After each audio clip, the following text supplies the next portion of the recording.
গোৱালপাৰা ৰাতিপুৱা মোৰ ৰচিতা নামে ঘৰটো দেখা আহিছে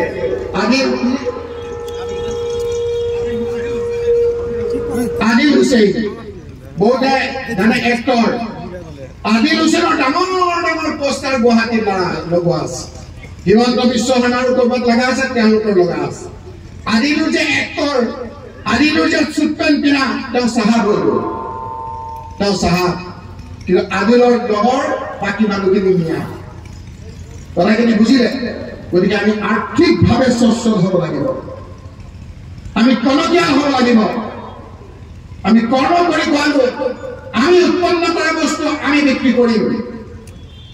আমি কাৰো ওপৰত ডিপেণ্ডেণ্ট নহওঁ যেতিয়াই আমি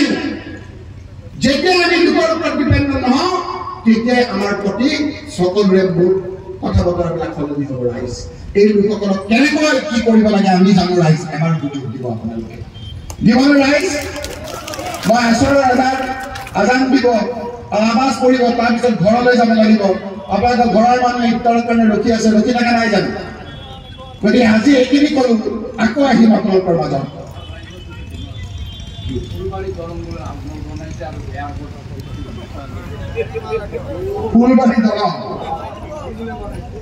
ফুলবাৰী দলংখন হৈছে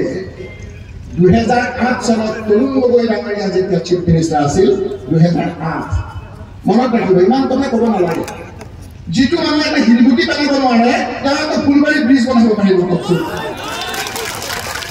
যদি ফুলবাৰী ব্ৰিজ বনায় এই ৰাস্তাটোত এটা শিলগুটি পেলাকচোন তেওঁ শিলগুটি পেলাব পাৰে তেওঁ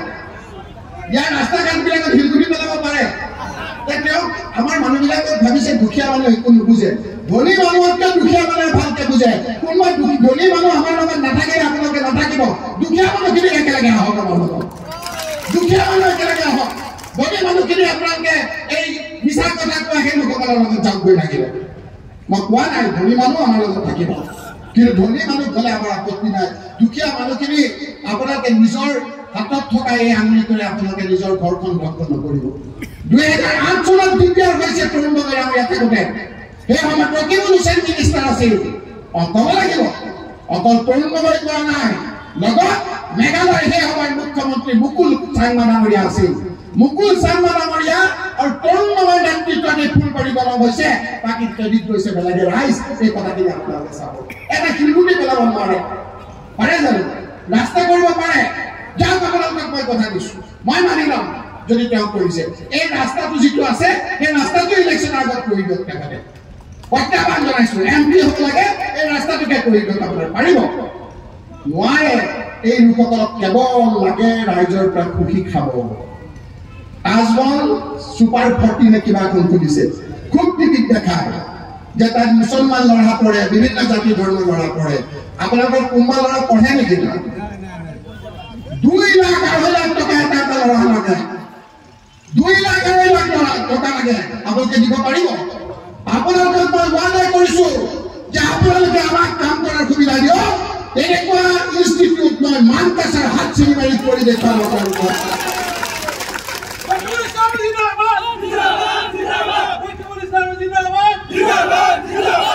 আৰু সেই স্কুলত ছুপাৰ 40 ছুপাৰ 90 ধনী ল'ৰাৰ কাৰণে কোনো সংৰক্ষণ নাথাকিব সকলো দুখীয়া মানুহৰ কাৰণে সংৰক্ষণ থাকিব লিমিটেড যিটো খৰচ হয় মাত্ৰ 2 লাখ 2.5 লাখ হয় যিমান লাগে সিমান মাত্ৰ খৰচ হ'ব 1 পইচা কাৰো পৰা লাভালাভ নাথাকিব ৰাজহুৱাভাৱে মই আজি আপোনালোকক এই পাঠ পৰীক্ষাৰ কথা দিছোঁ কোনো ব্যৱসায় চিন্তাধাৰা নাথাকাকৈ বদৰদিন আজমল ডাঙৰীয়া আৰু কোম্পানীয়ে কাম নকৰে ৰাইজ য'তে পইচা থাকে ততে জপিয়াই পৰে কৈছে কাৰোবাৰ আপুনি কালি মই গৈছিলোঁ এখন মাদ্ৰাছা আছিল অনাথ শিশু আছিল বাহিৰত এতিয়াও গৈছে আহিব অনাথ শিশুৰ কাৰণে চাইনবোৰ্ড পিছফালে তেওঁৰ ব্যৱসায়িক কেন্দ্ৰ যদি ততে তেওঁৰ হস্তক্ষেপ এইবাৰ আপোনালোকে এটা সিদ্ধান্ত লওক ৰাইজ ল'বনে ৰাইজ সিদ্ধান্ত ল'বনে মোক পিছফালৰ পৰা চিঞৰি আছে কিবা এয়াৰপৰ্ট কৰিছে বোলে তেওঁ এইবিলাক আমাৰ এই মঞ্চৰ মানুহখিনিয়ে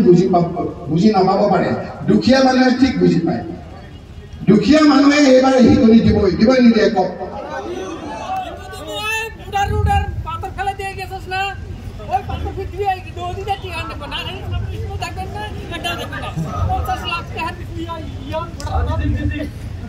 এইটো দিছে আৰু মনত পেলাই দিছো আপোনাক আৰু মনত পেলাইছো মই যেতিয়া গৃহমন্ত্ৰী আছিলো ৰাজ্যে মোৰ প্ৰতিমূৰ্তি খুব বাহিৰত তুলি ফুৰিছিল কিয় কৰিছিল আপোনালোকে মনত কৰিবচোন যিসকল উকিল আছে সেইসকলে উলিয়াই ল'ব গতিকে আমি বাকী চলা লোক নহয় আপোনালোকক সকলোকে আৰ্থিকভাৱে টনকিয়াল কৰাৰ কিছু চিন্তা আমাৰ মগজুত আছে মাত্ৰ 5টা বছৰ আপোনালোকে সেই কামখিনি কৰিবৰ কাৰণে সুবিধা দিয়ক কিমানে বাৰু ৰাইজ কোনে কোনে দিব হাতখন নামকচোন ইয়াতে আপোনালোকৰ আকৌ আমাৰ নামকচোন ঠিক আছে ধন্যবাদ এতিয়া ইউটিউবৰ চিআইডিৰ কাৰণে এটা সুবিধা কৰি দিছো কোনে কোনে আজমভিন্ন সমস্যা সময়ত মোক আপোনালোকে ইয়াত দেখে নে নেদেখে মই আহোঁনে নহওঁ আপোনালোকৰ কেইবাবাৰো আহিছো ন ইয়াত জিলা ঘোষণা কৰোঁতে আহিছো ইয়াত আপোনাৰ ট্ৰেজাৰী ঘোষণা কৰোঁতে আহিছো ইয়াতে আহি আপোনালোকৰ এই মানুহজনে ক'লে যে কেইবা কোটি টকাৰ ৰাতাৰাত ইমান দুৰ্বল মানুহ নহয় ৰখি ফুৰিছে দেখাটো শকত নহয় যে কোনোবাই ঠেলা মাৰিলে পৰি যাব 50টা কিমানটো বিশ্ব শৰ্মা আমাৰ কাৰো কোনো মেডেল লগাব নোৱাৰে এবাৰ মোক আপোনালোকে এই কামখিনি কৰিবলৈ সুবিধা দিয়ক ধন্যবাদ জয় অসম জয়